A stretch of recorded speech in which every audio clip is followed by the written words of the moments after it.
Bakugou! Finalmente eu voltei da minha missão. É tão bom estar de volta.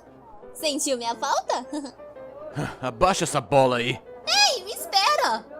E você está atrasada. Foi apenas 3 minutos. 3 minutos atrasada. Ai, você é ridículo. Ai, você assistiu o jornal? Sim, eu vi. Então, o que você achou? O que eu achei sobre o quê?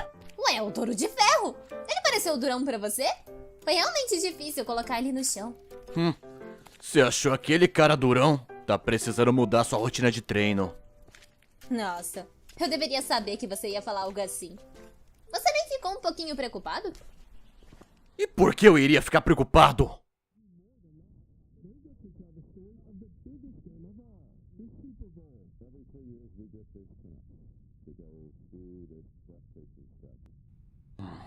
Faz uma semana que ela não responde.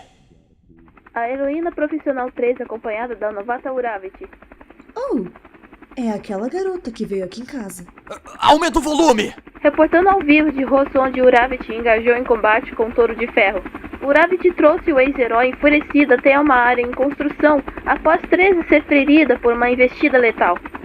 O Touro de Ferro é conhecido por ser calmo e amigável, mas devido à individualidade de confusão do vilão jogo mental, o Touro passou a atacar os heróis que tentam acalmá-lo.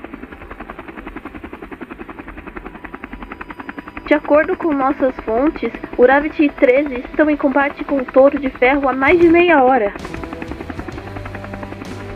Enquanto a individualidade ira do Berserker do ex-herói possui um tempo limite indefinido, Uravity luta tentando cansá-lo e... Oh meu Deus! Uravity usou sua individualidade no tubo de concreto. Ela está partindo para a captura.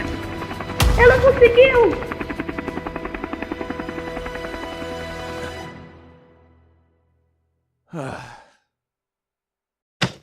Carne de burro não é transparente. Senta aí, desgraça. É sério que você não ficou nem um pouquinho preocupado? Que frio você é, hein?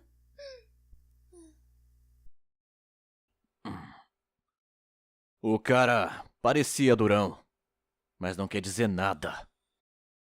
Porque eu já sabia que você ia vencer, não importa o que aconteça. Porque é o que os heróis fazem.